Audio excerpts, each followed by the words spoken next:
সন্তান উপস্থাপক বলেছে। এই জন্য আমি কারো ভাই, কারো ভাগিনা, কারো নাতি, কারো ভাতিজা এই হিসাবে আপনাদের কাছে ক্ষমা চেয়ে কথা বলতেছি। কারণ এখানে ভুল হইলেও সমস্যা নাই, শাসন করার ক্ষমতা আপনাদের সবারই আছে। এই জন্য আমি বলতে চাই যে আমাদের কথা এবং কাজে মিল নাই। আওয়াজ দেন না কেন? আবার দেখা যায় কিন্তু এমন ব্যক্তিও আছে যে বড় ব্যক্তিদের কথা শুনবো, ছোটদেরটা কেন শুনবো? কোরআন হাদিসে কোথাও কি লেখা আছে যে বেশি যারা তার কথাই শুনো? আসেনি? কিছু মানুষের ভিতরে অহংকার আছে, অহংকার কে চলে যায়, কি বলবো, মাথা নিয়ে আসে, পরে শুনবো। যাই হোক, কথা এবং কাজে মিল রাখা যায়, জোরে বলেন ঠিক কিনা? আরেকবার আওয়াজ করে বলেন ঠিক কিনা? কথা এবং কাজে মিল না থাকার কারণেই তো বর্তমান সময়ে ঢাকার নর্থ সাউথ বিশ্ববিদ্যালয়ের এক কুলাঙ্গার অপূর্ব পাল আপনারা দেখেছেন, মহাগ্রন্থল কোরআনুল কারীমকে পায়ের নিচে রেখে সে অবমাননা করেছে, কোরআনের পাতাগুলো সে ছিঁড়ে টুকরো টুকরো করেছে। বলেন ঠিক কিনা? এই জন্য আমাদের কথা এবং কাজে যদি মিল থাকতো, এই 93 ভাগ মুসলমানের দেশে শাহ জালালের জমিনে, শাহ কোরআনের জমিনে, শাহ বাক্কুলের জমিনে, খাজা খামজানের জমিনে, শাইখে বালিয়ার জমিনে, চরমনের জমিনে, আল্লামা মামুনুল হকের জমিনে এই সমস্ত কোরআনগাররা কোরআনকে নিয়ে অবমাননা করতে পারত না। বলেন ঠিক কিনা? এজন্য সাবধান হতে হবে, হাতে হাত রাখতে হবে। 1971 সালে এই দেশ রক্ষা করার জন্য আমরা একটা যুদ্ধ করেছি। আবার যদি নাস্তিক মুক্ত, এরকম ভাবে ইসলামের দুশমন মুক্ত বাংলাদেশ করার জন্য ডাক আসে, রাজপথে নেমে ফাঁসির মঞ্চে দাঁড়িয়ে কারা কারা রাজপথে নামার জন্য তৈরি আছেন, হাত তুলে দেখান। থাকবেন তো ইনশাআল্লাহ? থাকবেন তো ইনশাআল্লাহ? হ্যাঁ ইনশাআল্লাহ। সবাই রাজি আছেন? পাওয়া যাওয়ার দরকার। আমার আগে উনি শিরিকের কথা বলেছেন, চমৎকার কথা বলেছেন। এই জন্য আমি আপনাদেরকে বলতে চাই, কথা এবং কাজে মিল থাকা চাই। হযরতের সাথে আমরা কিন্তু ওয়াদাবদ্ধ হয়ে গেছি, উনিও হাসিমকে বিদায় দিয়েছেন। যাই হোক, আমার পরে যিনি আসতেছেন উনিও আরেক ভাইরাল, সারা বাংলায় তিনি কথা বলেন বুক ফুলিয়ে, কাউকে তিনি ভয় পান না। জোরে বলেন আরেকবার বলেন ঠিক কিনা? যার নাম রফিকুল ইসলাম মাদানী। দেখতে কিন্তু ছোট, কলিজাটা বড়। ঠিক, দেখতে কিন্তু ছোট, কলিজাটা বড়। কাউকে তিনি ভয় পান নাই। ভয় পায় কাকে? আল্লাহকে। আল্লাহকে বুঝা যায় আল্লাহ ছাড়া কাউকে ভয় করা যাবে না। কাউকে ভয় করা যাবে না। আল্লাহ ছাড়া কাউকে ভয় করার সুযোগ নাই। বর্তমান সময় অনেক মাহফিলে অনেকেই বক্তব্য দেয় এইভাবে। গত বছর আমার মাহফিল ছিল রংপুর বীরগঞ্জে, সেখানে আমার আগে একজন বক্তব্য দিতেছে যে উলামায়ে কেরাম তো আগে কোরআনের হক কথা বলতে পারতো না, কোরআনের কথা বলতে ভয় পাইতো, এখন তো আর কোরআনের কথা বলতে তাদের ভয় নাই। আচ্ছা বলেন তো দেখি, উলামায়ে কেরাম কি কখনো কোরআনের কথা বলতে ভয় পাইছে? না। আওয়ামী লীগের আমলে পাইছে? না। এই আওয়াজ দিয়ে বলেন পাইছে? না। যদি আওয়ামী লীগের আমলে কোরআনের কথা বলতে ভয় পাইতো, আল্লামা মামুনুল হক, মাহমুদুল হাসান গুনবি, আমির হামজা, রফিকুল ইসলাম মাদানী সহ জেলে আবদ্ধ থাকার প্রয়োজন ছিল না। তোরা বলেন ঠিক কিনা? আল্লামা মামুনুল হক মাথা ঘুরাইতে দেরি হইতো, বাতিলের সাথে যদি হালকা একটু আপোষ করতো, ছাড়তে তারা দেরি করতো না। আল্লামা মামুনুল হক থেকে শুধু নয়, উলামায়ে কেরামের থেকে শিক্ষা, জীবন দিব, এরকম ফাঁসির মঞ্চে তোরা দাঁড়াবো, রক্ত দিব, এবার দিব না। তোরা বলেন ঠিক কিনা? রাজি আছি ইনশাআল্লাহ? ইনশাআল্লাহ। হাত তুলে দেখাই তো দেখি, দেখাই তো দেখি। নারায়ে তাকবীর, আল্লাহু আকবার, আল কোরআনের আলো ঘরে ঘরে জালো, কোরআন সুন্নাহ যেখানে আমরা আছি সেখানে, আলেম ওলামা যেখানে আমরা আছি সেখানে, ভণ্ডামো যেখানে নাই সেখানে, রাজাকুড়ি যেখানে আমরা নাই সেখানে, শুধু ঘুষ যেখানে আমরা নাই সেখানে। নারায়ে তাকবীর। আল্লাহু আকবার। মুসলমান ভাইরা রে, আমার যুবক বন্ধুরা, পর্দা অন্তরালের মা বোনেরা, প্লিজ দিলটা নরম করে দিবেন। একজন বাবাজি উঠবেন না, লড়বেন না, চলবেন না, কোনো দিকে তাকাবেন না। আমি আপনাদের সম্মুখে মহাগ্রন্থ কোরআন কারীম থেকে যে আয়াতে কারিমা তেলাওয়াত করেছি, আমার আল্লাহ রাব্বুল আলামিন ডাকি দিয়ে বলে দেই, ইয়া আইয়ুহাল্লাযীনা আমানু সাল্লু আলাইহি ওয়া সাল্লিমু তাসলিমা। আল্লাহু আকবার। আরেকবার বলেন না আল্লাহু আকবার। আল্লাহু আকবার। আরেকটু আওয়াজ দিয়ে বলেন না আল্লাহু আকবার। আল্লাহু আকবার। বাবারা, এর যুবক বন্ধুরা, এর পর্দার অন্তরালের মা বোনেরা, আমার আপনার আল্লাহ, আমার আপনার মাওলা ডাকি দিয়ে বলে দেয়, ইয়া আইয়ুহাল্লাযীনা আমানু সাল্লু আলাইহি ওয়া সাল্লিমু তাসলিমা। হে ঈমানদার বান্দা বান্দীরা, তোমরা আমার বন্ধুর উপরে অসংখ্য দুরূদ ও সালাম প্রেরণ করো। মুসলমান বাবারা, যুবক বন্ধুরা, আল্লাহর নবী বলে দেয়, বিশ্ব নবী বলে দেয়, মান সাল্লা আলাইয়া ওয়াহিদাতান সাল্লাল্লাহু আলাইহি আশারা। আমার কোন উম্মত যদি গো আমি নবীর উপরে একবার দুরূদ শরীফ পড়ে, সাথে সাথে আমার আল্লাহ তার উপরে 10টা রহমত নাজিল করে দেয়। এই জন্য সাধুয়ার বাবারা, যুবক বন্ধুরা, আরে পর্দার অন্তরালের মা বোনেরা,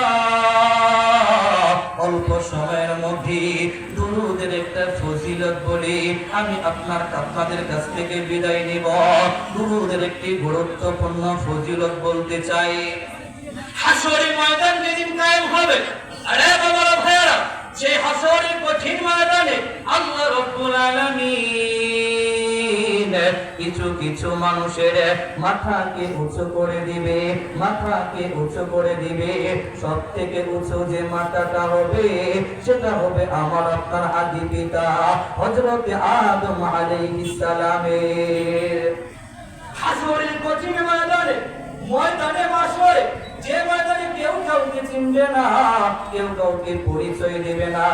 আল্লাহর কোরআন বলে দেয়, ইয়াউমা ইয়াফিরুল মারউ মিন আখিহি ওয়া উম্মিহি ওয়া আবিহি ওয়া সাহিবাতিহি ওয়া বানিহি। হাশরের কঠিন ময়দানে ভাই ভাইকে চিনবে না, বাবা সন্তানকে চিনবে না, বন্ধু বন্ধুকে চিনবে না। এমন কঠিন ময়দানে আমার আপনার আদি পিতা হযরত আদম আলাইহিস সালামের সবথেকে মাথাটা উঁচু থাকবে। হঠাৎ করিয়া হযরত আদম পয়গম্বর আমার আপনার নবীকে একটা ডাক দিবে, ইয়া আহমদ। আল্লাহু আকবার। আমার নবী, আপনার নবীর আরেকটা নাম হলো আহমদ। আরে বাবা ভাইরা, আহমদ নাম জড়িয়া ডাক দেওয়ার সাথে সাথে আমার আপনার নবী, বিশ্ব নবী, মায়ার নবী, তার আদি বাবার ডাকে সাড়া দিয়ে বলবে, ইয়া আবি আদম। মুসলমান বাবার ভাইরা, আমার নবী বলবে, ইয়া আবি আদম, ও আমার আদি পিতা আদম, কেন আমাকে ডাকেন? আমার নবী, আপনার নবীকে হযরত আদম পয়গম্বর লক্ষ্য করে বলবে, তেরে মুহাম্মদ, ওই যে দেখা যায় হাশরের কঠিন ময়দানে জাহান্নামের ফেরেশতারা তোমার গুনাহগার উম্মতকে জাহান্নামের বেড়ি পড়াইয়া জাহান্নামের দিকে লইয়া যাইতেছে। ওই যে দেখা যায় হাশরের কঠিন ময়দানে জাহান্নামের ফেরেশতারা জাহান্নামের বেড়ি পড়াইয়া, জাহান্নামের পোশাক পরাইয়া জাহান্নামের দিকে লইয়া যাইতেছে। এই সাকওয়ার বাবারা ভাইরা, এই কথা শোনার পর আমার আপনার নবী, বিশ্ব নবী, মায়ার নবী ফেরেশতাদের পিছনে ছুটতে থাকবে আর বলতে থাকবে, ও মালায়েকার দল ফেরেশতারা, আমার গুনাহগার উম্মতকে কই লইয়া দাও, আমার গুনাহগার উম্মতকে কই লইয়া দাও। নবী যে পিছনে ছুটতে থাকবে আর ডাকতে মুফাসসিরিন লিখেছে, কিতাবের মধ্যে এসেছে ফেরেশতারা সামনে যাইতে থাকবে, সামনে বাড়তে থাকবে, পিছনের দিকে তাকাবে না। ঠিক ওই সময় ওই মুহূর্তে আমার আপনার আল্লাহ, আমার আপনার মাওলা আরশে আজিম থেকে ফেরেশতাদেরকে ডাক দিয়ে বলবে, ও মালায়েকার দল ফেরেশতারা, তোমাদের সাহস তো বুঝি কম না।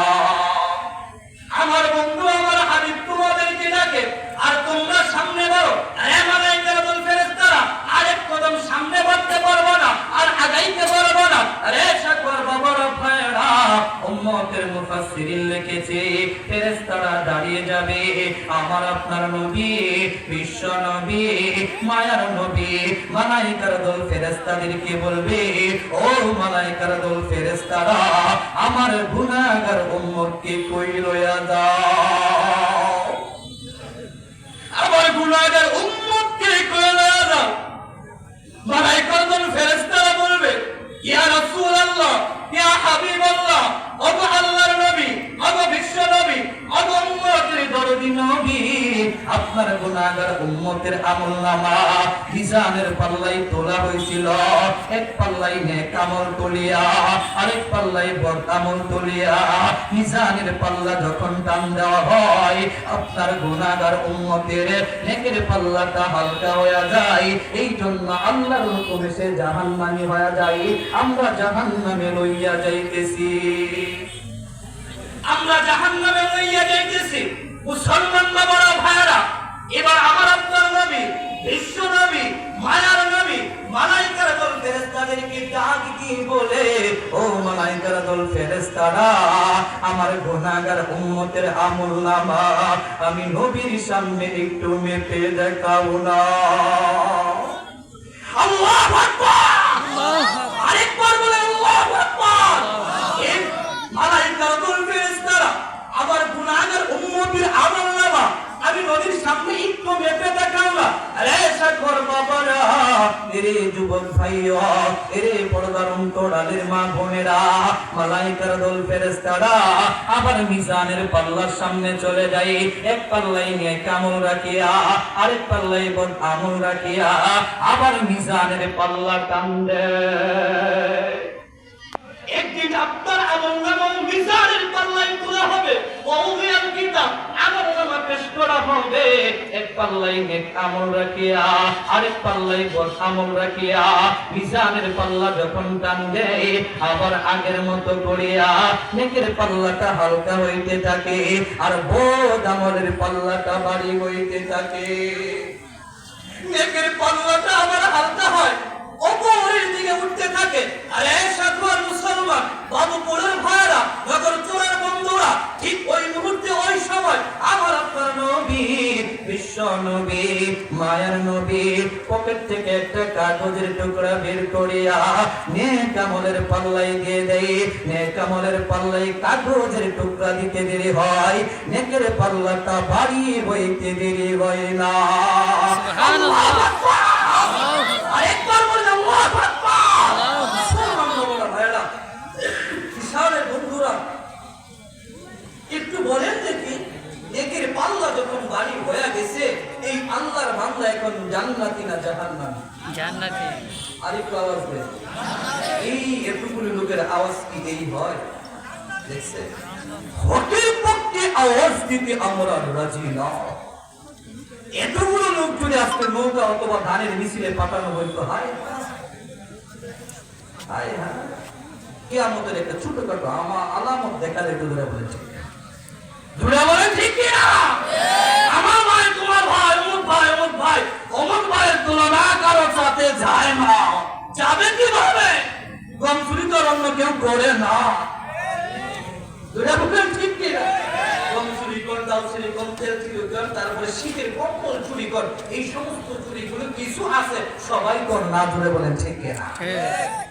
আল্লাহ যদি আমাদের আমলনামা চোখের মানে মুখের ভিতরে প্রকাশ করে দিত, সবার আমলনামা কে কোন গুনাহ করছে, কে কোন অপরাধী করছে, আসলে তখন তো আমরাও বাঁচতে পারতাম না, আপনারাও পারতেন না। সব থেকে বেশি বিপদে পড়তো চেয়ারম্যান মেম্বাররা। ধরে বলেন ঠিক কিনা? এরা কোন থেকে কোন জায়গায় কিভাবে মাইকা দিছে, এটা যদি চেহারায় খালি বাইশা যাইবে, হায় হায় খুকি জোরে বলেন ঠিক কিনা? তো এই জন্য আওয়াজ দিতে রাজি আছেন ইনশাআল্লাহ? ইনশাআল্লাহ। তা তাকবীর লাগান, নারে তাকবীর। আল্লাহু আকবার। আরেকটা নারে তাকবীর, নারে তাকবীর। আল্লাহু আকবার। এই ত্রিশালে দেওয়ানবাগী, কুতুববাগী, সুরেশ্বরী, মাঝবান্ডারি বিভিন্ন আখড়া কেন শুধু আঙ্গুর আওয়াজ কম ধরে বলেন ঠিক কি? যদি হুঙ্কার দিতে পারতাম, আওয়াজ দিতে পারতাম, তাহলে বন্ধ বেদাতিরা পারাবার রাস্তা পাইতো না। তোরা বলেন ঠিক কিনা?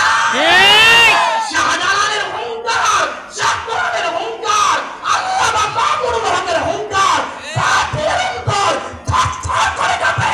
তোরা বলেন ঠিক কিনা? মুমিনের হুঙ্কার থাকবে, সাহস থাকবে, বাতিলের বিরুদ্ধে বুক ফুলিয়ে কথা বলবে, আর বাতিল ভয়ে কাঁপবে। জোরে বলেন ঠিক কিনা? নেকের পাল্লা ভারী, জান্নাতি না জাহান্নামী, সর্বোচ্চ 2-4 মিনিটের ভিতরে শেষ করে দেব।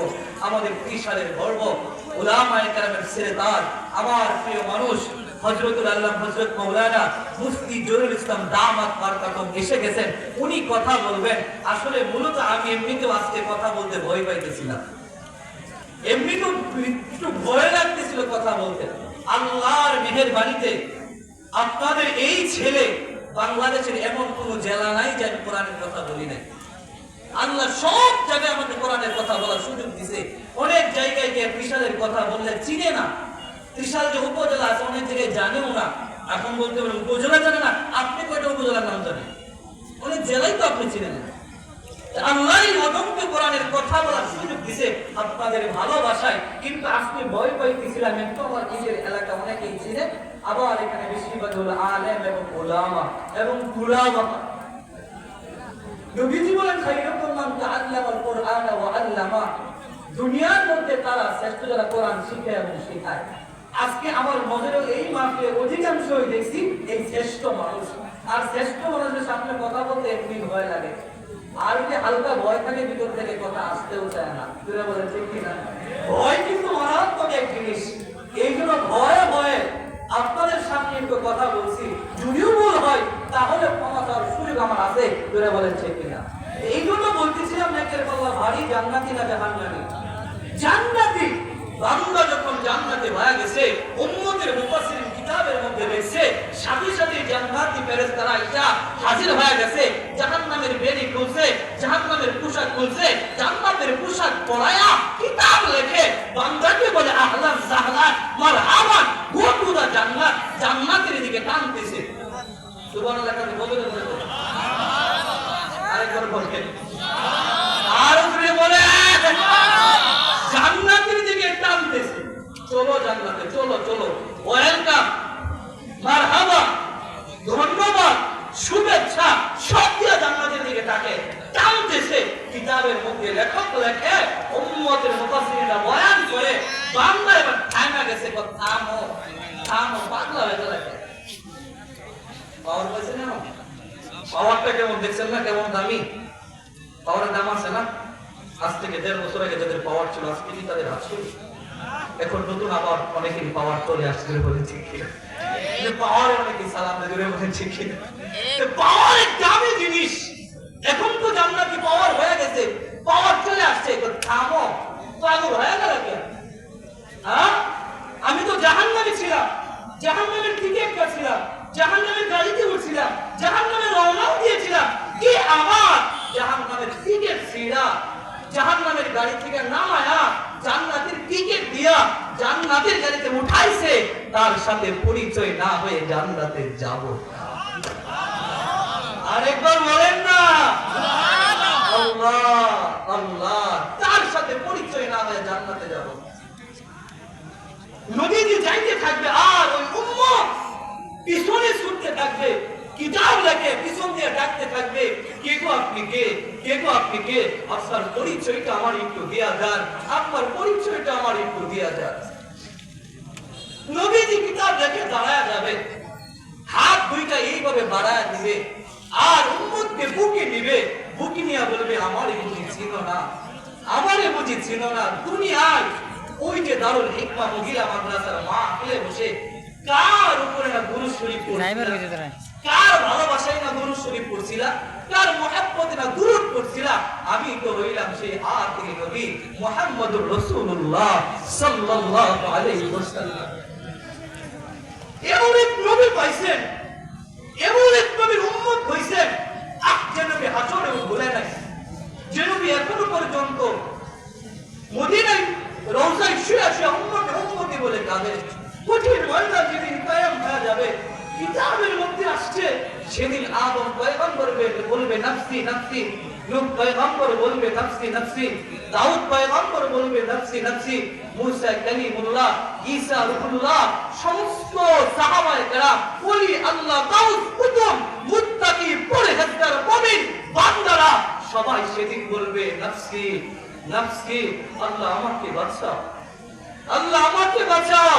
আদম নবী উম্মতের খবর দিবে না, নূহ নবী উম্মতের কথা বলবে না, দাউদ পয়গম্বর উম্মতের চিন্তা করবে না, ইউসুফ নবী বলবে না, সুলাইমান আলাইহিস সালাম বলবে না, কেউ কারো খবর নিবে না, বাবা মার সন্তানের খবর নিবে না, স্বামী স্ত্রীর খবর নিবে না।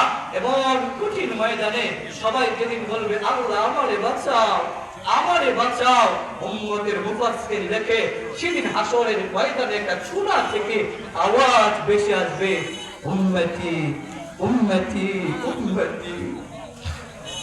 সেদিন আমার নবী বলবে উম্মতি উম্মতি, আল্লাহ আমার উম্মতকে বাঁচাও, আল্লাহ আমার উম্মতকে বাঁচাও। আজ সেই নবীর উম্মতেরা নবীরে ভুলে গেছে, নবীর মুহাব্বত দিল থেকে কেটে দিছে, নবীর মুহাব্বত, নবীর সুন্নাত আর নবীর ভালোবাসা না থাকলে জান্নাত পাবেন না, জান্নাতে যে যাওয়াও যাবে না। এই জন্য মুসলমান বাবারা, ভাইরা আমার, কলিজার বন্ধুরা, মা ও বোনেরা, আপনাদেরকে বলা যায়, ভাই বোনদেরকে হাতে ধরে পায়ে ধরে বলি, নবীর মুহাব্বতটা অন্তরে ঢোকান, দুরূদের ভালোবাসাটা অন্তরে রাখেন, বেশি বেশি করে দুরূদ শরীফ পড়েন। আজকে আমাদের জবান দিয়া দুরূদ তো বের হয় না। এই যে মাহফিলে আমি যখন বললাম দুরূদ শরীফ পড়েন, অধিকাংশ মানুষই পড়ে নাই। এইখানে যদি না পড়েন বাসায় গিয়ে কেমন পড়বেন? বুঝাই কথা ধরে বলেন, ঠিক না? জুড়ে বলেন। এখন শেষ কথা বলে বিদায় নিব। শেষ কথা হইল আমাদের বুঝার বিষয়, ওই নেকের পাল্লার ভিতরে কি লাগছিল, এই কাগজেই বা কি লেখা ছিল, যেটা দেওয়ার সাথে সাথে নেকের পাল্লা ভারী। উম্মতের মুফাসসির লিখছে যে ওই কাগজের টুকরায় লেখা ছিল দুরূদ শরীফ। সুবহানাল্লাহ, আরেকবার বলেন না। এই জন্য দুরূদের মুহাব্বত, দুরূদের ভালোবাসা অন্তরে ঢুকান, বেশি বেশি করে দুরূদ পড়েন, হাঁটতেছে দুরূদ পড়েন, শুয়ে রয়েছেন দুরূদ পড়েন, কাজ করতেছেন দুরূদ পড়েন। দুরূদ পড়া মানে নবীর সাথে একটা কালেকশন হয়। আমার আগে আরেকজন হাবিব সাহেব বলেছেন, আমলনামা পেশ করা হয়, সব আপনারা শুনছেন। এই জন্য মুসলমান বাবারা, ভাইরা, আমি আর কথা বলবো না। আমি আপনাদের কাছে বিদায়ের আগ মুহূর্তে আমি আপনাদের কাছে দোয়া চাই, ভালোবাসা চাই, আর কথা এবং কাজে মিল চাই বলে বলেছি। আরেকবার, কথা কাজে মিল না হইলে কোন সময় কাজে মিলে। সব থেকে কথার অমিল কারণ সামনে আসতেছে কয়টা দিন পরে, ফেব্রুয়ারি মাসে ধরে বলেন, ঠিক কিনা? বিএনপি আসলে 80, জামাত আসলে 80, সরমনের আসলে 80, খেলাফত আসলে 80, সব জায়গায় সে আছে, সব জায়গায় আছে, যে যাবে তার সাথে আছে। তাহলে বোঝা যায় তার কথা কাজে কেমন মিল। জোরে বলেন, ঠিক কিনা? আর আমরা যদি আপনার সাথে নাই, আপনার সাথে নাই, এরা বুঝবে যে আমাদের কাজের কোনো মিল নাই। জোরে বলেন, ঠিক কিনা? এই জন্য আমরা কথা এবং কাজে মিল রাখবো। এই মিল রেখে আমাদের হায়াতের জিন্দেগিটা কাটাবো ইনশাআল্লাহ। ইনশাআল্লাহ রাজি আছি? আল্লাহ দুনিয়াতে পাঠাইছে আমলের জন্য, পরীক্ষার জন্য। ইয়াবলুয়াকুম আইয়ুকুম আহসানু আমালা। পরীক্ষাটা কি?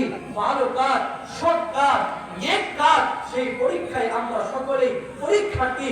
আমরা যেন ভালোভাবে, সুন্দরভাবে পরীক্ষা দিয়ে এই জীবনের পরীক্ষা শেষ করে আখিরাতের দিকে রওনা দিতে পারি।